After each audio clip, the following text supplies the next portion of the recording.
open the regular Commissioners meeting, Port of Allyn, with the flag salute. I pledge allegiance to the flag of the United States of America and to the republic for which it stands, one nation, under God, indivisible, with liberty and justice for all.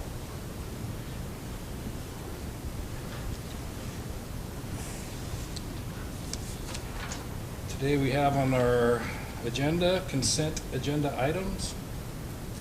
We have consent agenda items A, approve regular meeting minutes of October 7th, 21st, and 25th.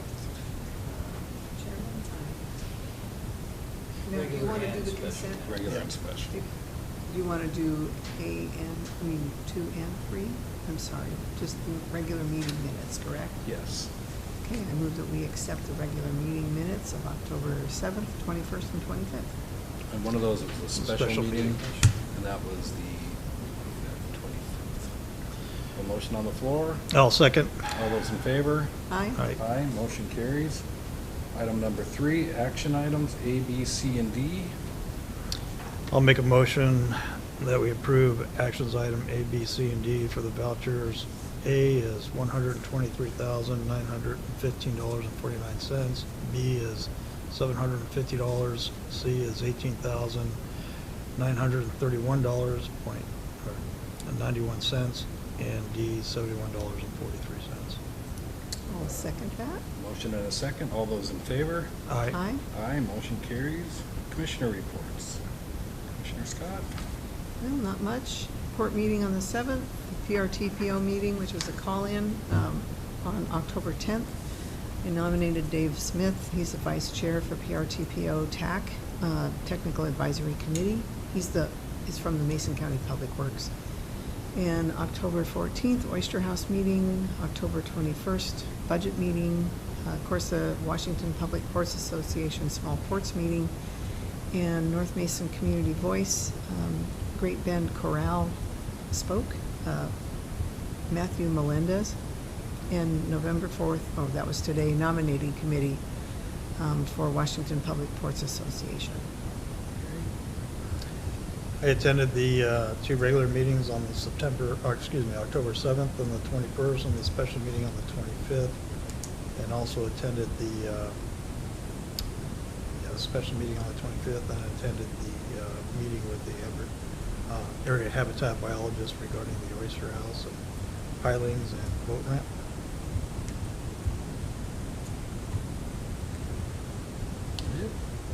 And the last thing, I'm just about done with the marina rules. Awesome. So I should have those to Larry by probably Tuesday of next week. Great. Thank you. I as well went to the October 7th, 21st regular meeting, October 25th special meeting, went to the WPPA Small Ports Conference, had our offsite retreat, and went to the EDC board meeting in November. That was it for me. Now moving on to security officers report.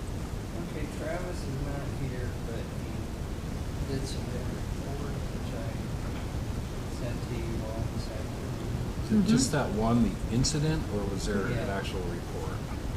It's just that one incident. I guess there's like a runaway 14-year-old was threatening to live on the Scamper. So, It's the daughter of the previous owner yeah, one of that them. died. Yeah. So, So we're on the lookout for her. no. Well, he hadn't seen her since that night. Or the police were with her Between that then and night. when he left, he hadn't seen her. So. Right, the executive director's report. Okay, 2020 budget. We have the draft budget on the agenda tonight, as well as a public hearing for the budget. Nothing has changed from our October 21st meeting, and we should adopt it tonight unless there are additional concerns you may have. We also have Resolution 408, the levy certification, on the agenda for tonight. You'll notice the amount of property tax revenue we're scheduled to collect exceeds what's budgeted, so we have a small cushion there if we need it. Other than that, I'm happy to answer any questions you have. State audit. The state auditor has been here off and on for the past 2 weeks. We have an exit conference with myself and Commissioner Cooper scheduled for Wednesday at 9 a.m.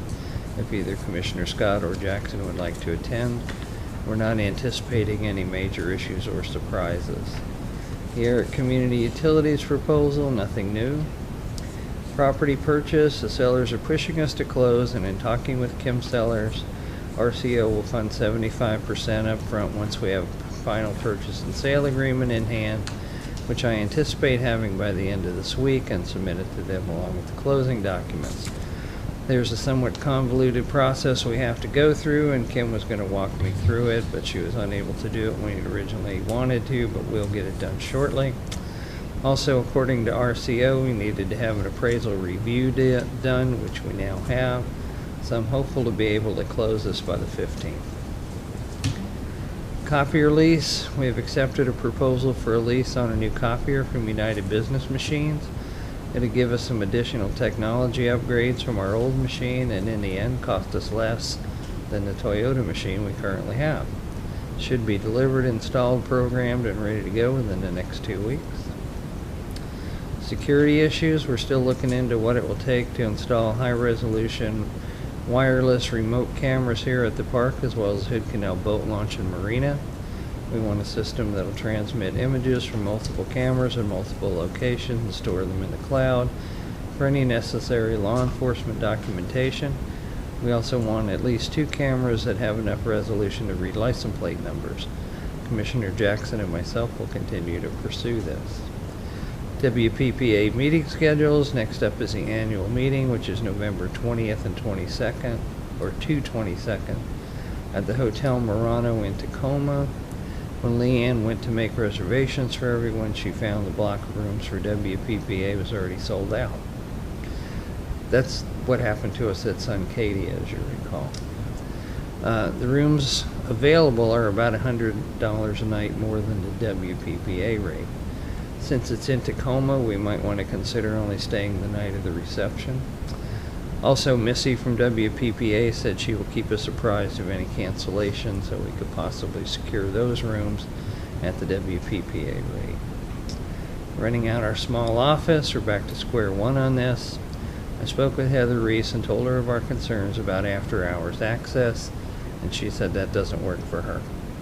I did refer her to someone I know who may be able to help her find what she needs. Totem pole issue. I spoke with James Kelsey, and we're going to meet this week, plan what we need to do to move this forward. Old business. Transient mortgage expansion project. We are essentially done with this project. The electrician called for an inspection last week, and the inspector was here on Friday to final it. What remains to be done is for Don to finish the kiosk, which is about 90% done. He needs to put the roofing on it. That's basically all he has left. We also need to have some signage made and put in place and the pay station activated, which will also happen tomorrow. Roy is going to be here at 1 o'clock. Hopefully we can be completely finished within about another 10 days. As you know, we have a ribbon cutting with Representatives Griffey and Theringer, as well as a number of other invitees on the 18th. You may have noticed the vouchers are unusually high this month. However, they include payment for the electrical work as well as the extras for hooking up the Santa Sailor. I turned these in for reimbursement today, over $113,000 worth, and expect them to be improved and deposited in our account later this week or early next week. Last time it only took 3 days from submission to electronic payment. However, Scott has informed me we may have an issue with the fire code and have to upgrade our system. I don't have any costs on that yet, but did talk to our grant manager at Commerce to see if we can use any of our leftover money for that. She told me it would be an expansion to the scope of the grant, but since it is a code issue there, we possibly could. She told me to get costs, write it up, and submit it, and she'd see what she could do to help us. Sweetwater Park, as directed at the retreat, I sent a letter to North Mason School District with a date to wrap this up. I spoke with Superintendent Dana Rosen back late Friday, and she looked into it after getting our letter. It appears that there's been some miscommunication between our attorney and their attorney about who exactly is doing what paperwork, and that's been the holdup. Called our attorney and asked him what the status of this was. He responded via email, and I instructed him to just do whatever was necessary to wrap this up as quickly as possible. Also told Ms. Rosenbach that we wouldn't hold them to the date in the letter now that we know where the problem was. Hopefully this will be resolved shortly, finally. Oyster House, our current part of the project is to get the launch ramp removed and the pilings driven. Met with Pat McCullough and a guy who was suggested to do the geotechnical survey. I wasn't at all impressed with him, nor was Pat. Pat suggested another firm he has worked with, and at the retreat, Bill Ray also suggested someone. After meeting with Bill Ray at the retreat concerning the permitting, we're all on the same page and have a clear direction and understanding of the scope of what needs to be done to get the ramp out. Pat had given us a proposal for the engineering on this project, but some negotiating is in order for a much reduced scope of work. Once the Army Corps of Engineers permit is obtained, we can begin the demolition. We have until the end of February to get that done. Otherwise, we have to wait until July. Pat had suggested we expand the deck to accommodate community gatherings like they did for the Net Shed 9 restoration project in Gig Harbor. I checked with the historic folks, as that wasn't our decision, and Nicholas Van responded they didn't have a problem with it. However, Bill Ray advised us against it, as he doesn't want to potentially compromise the Army Corps of Engineers or state permitting process. Criminalization of marina rules, nothing new has happened, although Commissioner Jackson has continued to work on this and has a direction on how to proceed, but first we need to get the cameras in place. All Ports meeting, the last Kitsap All Ports is scheduled for the 28th. I was in Spokane at the MRSC purchasing seminar and missed that meeting. Since the Port of Shelton doesn't seem interested in pursuing the idea of a Mason County All Ports Association, I was thinking about approaching Jack Bailey from the Kitsap All Ports Association, approaching the idea of including not only us, but Grapeview and Dewato as well, if they're interested in making it a West Sound All Ports Association. I wanted to get your thoughts on that before I approached him or the other ports. And that's my report. Does Bremerton go to that Kitsap All Ports? Yes. They go to that? Sometimes. Is there anybody It's that's not usually going? James Weaver that goes. As far as not going, it's kind of hit and miss, but most of it's who's usually there is Bremerton, Kingston, Brownsville, of course, Illahee, Silverdale, Waterman, and I'm trying to think who else. There's Tracyton. Manchester. No, nobody from Paulsville has gone ever since they fired them. They didn't fire him, he resigned. Excuse me. But nobody from Paulsville has been since then. But he was a regular attendee. Brad. Yeah. There's a couple of the other small ones too that can, like Tracyton, Eldon? Right. No, not Eldon. Is it Elgin? Eglon. Eglon. I knew that. Got you Elgin's going not though, here huh? somewhere. No, I've never seen them there. So there's like 13 ports in Kitsap County, believe 11. it or not. 11. 11? Oh, Yeah. okay. So It was 12. I think there was 12. Maybe it's 12. Well, what's one or two between yeah, friends? really. Yeah. And I got a email from the Port of Kingston that looks funny. Do not open it until I talk to him, because it looked Okay. funny to me as well. Yeah, it's a OneDrive business file, which I don't know why any of us would get that. Yeah, we get that cyber report from the guy from the Port of Vancouver, and he's like, every week, do not open anything you weren't expecting.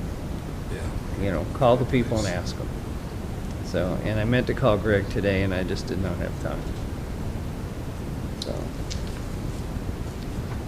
but anyway, Okay, well, old business. Pretty Went cute. through it, but, Right. do we have any updates on, the marina project? Mine was not necessarily a code violation. It was just, would it be the right thing to do to update the fire system right. at this time? And we'll look into what the code says and see if we've got leftover money to do it. It's probably just the right thing to do, so that's what we were thinking there.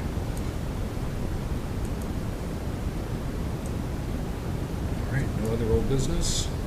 Moving on to new business, 2020 draft budget, which is out for everybody's review. Larry said there was no changes to it from the last time we had it out. It's the Yeah, same from the budget we saw 21st. last time on the 21st. I did put some copies out there for the public. So any discussion on the budget from the board? No? I have think none. we've Okay. gone over it quite a bit. Right. Do you, I know you're gone, Leslie. Do we figure out where the gym tax comes from? You know, I have called there and actually had a conversation with Julie Richard today and with the gal from the assessor's office. And both of them went, I don't know what to tell you, I'll have to check into it. But I did ask, Okay. so. Great. So the next item is to public hearing for the 2020 draft budget. So we'll shut down the regular meeting, open the public hearing for the 2020 draft budget. Any public comment on the draft budget? Hi, public. Nothing, Dan? All right. Ken? Yeah, please.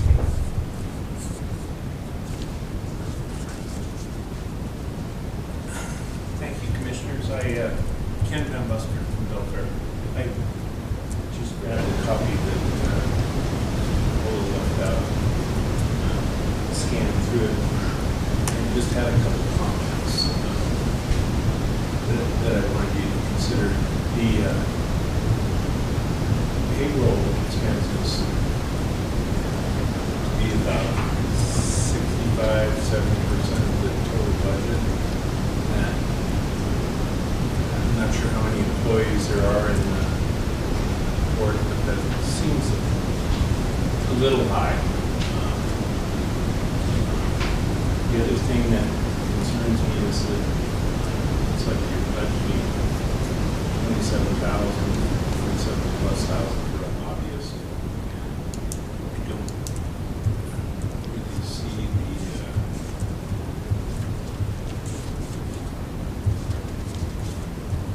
don't really see the rationale for that, but that's me as a taxpayer.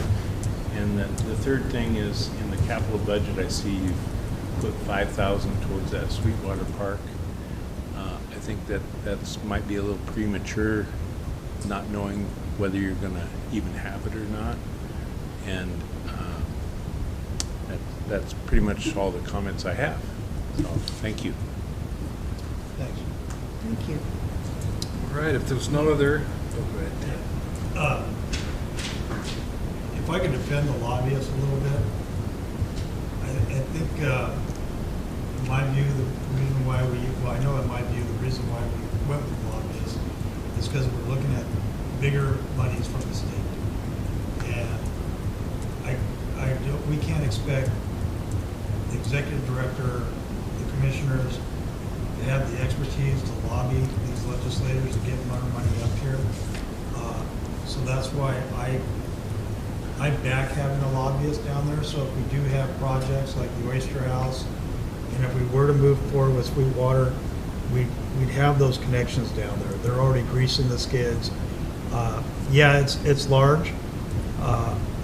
And I think you know that I work for a nonprofit, Washington Council of Police and Sheriffs, and we were paying close to $80,000 a year to lobby on behalf of police officers to either enhance law enforcement or defeat the bills that were coming out to basically de-enhance law enforcement. So that's how I defend it, Ken. And you're right, maybe we don't even need the $5,000 in there. But right now with the attorneys for Sweetwater Creek, but the attorneys talking back and forth, that's going to cost us some money. So whether or not we move forward with the project, I'm surprised it's taken us this long to even get a definite answer. So that's my 2 cents. And with regards to the payroll, yeah, I just stepped into a position and I made a comment to the board of commissioners: you get what you pay for. And I guess I could call myself an executive director part-time now, but it's a lot. A week and a half, I'm starting to get a little overwhelmed, but it's a lot. So, but that can be addressed every year. Every year we could go over our payroll. So I'm really impressed with the work Don does, maintaining this facility. And knowing Travis for the last 20 years, I'm impressed with the work he's been able to get done at security, along with Larry and Leanne.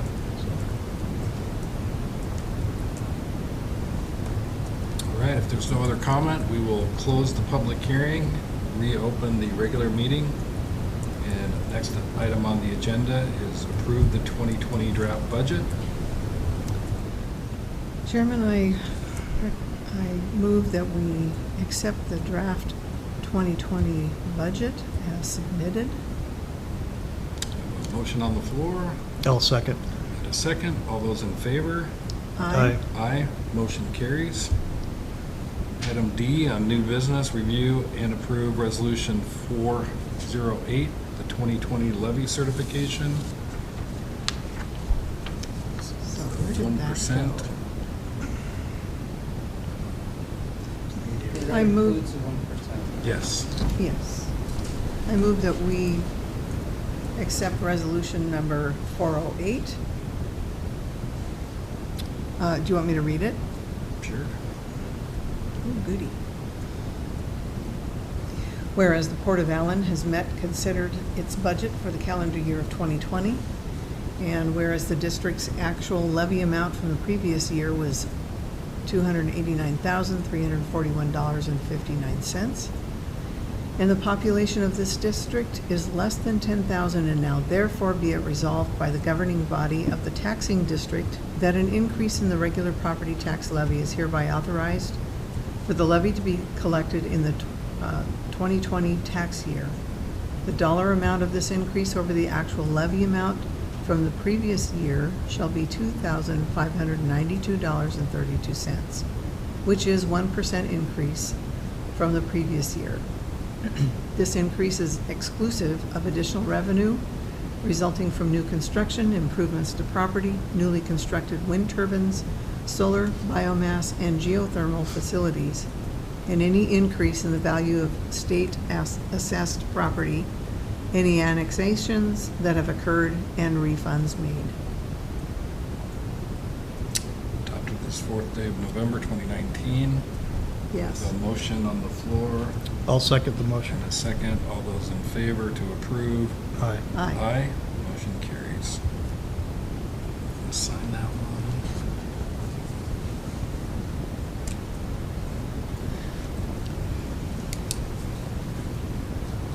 We are to public comment.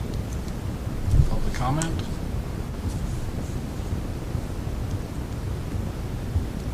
Good to the order? I do have something. All right. Kat Ross is starting a new community newspaper, being that our Belfair Herald is wanting. So she's asking for people to write and also for advertising. So I thought maybe the port just could help at least for a couple of times to get something going. It's economic development, you know, just to show our face. So I asked Larry to take a look at it. Kat has talked to me at some length about it, Any other good to the order?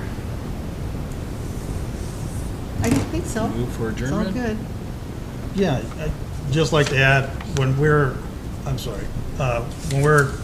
looking at these lobbyists, one of the things that was discussed at the retreat was doing a project that's actually going to benefit all of North Mason County, and that means jobs for our youth, for our adults, for our retired folks. And one of the things about the lobbyists is that if we could present a plan, which we've got a few plans in mind, present it to the lobbyists to get our legislators and county commissioners to adopt it, we could start looking for funds to buy property, start looking at things to build, and hopefully bring in businesses. There are things up here that we don't have access to. I made a comment the other day that it's absolutely wonderful Shelton area is getting a YMCA. But where do our kids get to exercise besides the high school at certain times? Where do they get to learn how to swim? Where do they get to do anything that we don't have in North Mason? And I've heard it more and more, and I hear it more, and I appreciate the comment, is that the Port of Allyn is the only government up here in North Mason County. And so that is my proponent for the lobbyists. I think they knocked it out of the park this year. And hopefully on the 18th, we're getting some of these legislators in just to see the marina project and some of the stuff we're doing around here. But if we could spend $27,000 a year to hopefully get $500,000 next year to buy property, get community input saying, this is what we need in North Mason County, I'm all for it. And if it takes the port to drive it, we need it. I mean, you gentlemen are consistent here at this meeting, so you care. But I think we need more up here, not to develop a huge swath of industrial parks or anything that's going to ruin our way of life, but develop things that are going to improve our way of life. So that's my thought. I just want to add on that too, is that, you know, Bonnie and I were knocking down the doors to try to get some money for the Oyster House, and, you know, they would listen, but not being there 24/7, not 24/7, but all the time, every day, which we couldn't. Once we got the lobbyists hired, we got what, quadruple. What, 218,000 for our part of that. Yeah. And Bonnie got 160. So to me, that was good investment. It's scary because I wasn't for it at first either, because that is a lot of money. But just so that you know, we're trying to spend it wisely so we can do stuff that benefits everybody up here. So there we go. Your budget wouldn't have allowed for what you wanted to do if you hadn't moved the money last year. Very No. true. Thank you. Yes. You're absolutely right. And Yeah. going back to the old days, or my previous job, I look at everything that we spent money on lobbyists for. 10 years ago, a police officer couldn't retire after 25 years at the age of 53. It was 56 years old. We spent that money. We spent a lot of money on lobbyists. We have an in-house lobbyist at the Washington Council of Police, and we also hired. Now police officers get to retire at 53. It was a huge win for us, and firefighters, excuse me. But we had to put a lot of money up front, lots of money up front. So, and that initiative I-940, that cost us a lot of money also, so, for lobbyists. That's it for me. Thank Motion to you. adjourn. I'll make a motion to adjourn. Second. Meeting is adjourned. Thank you. Thank you for being here.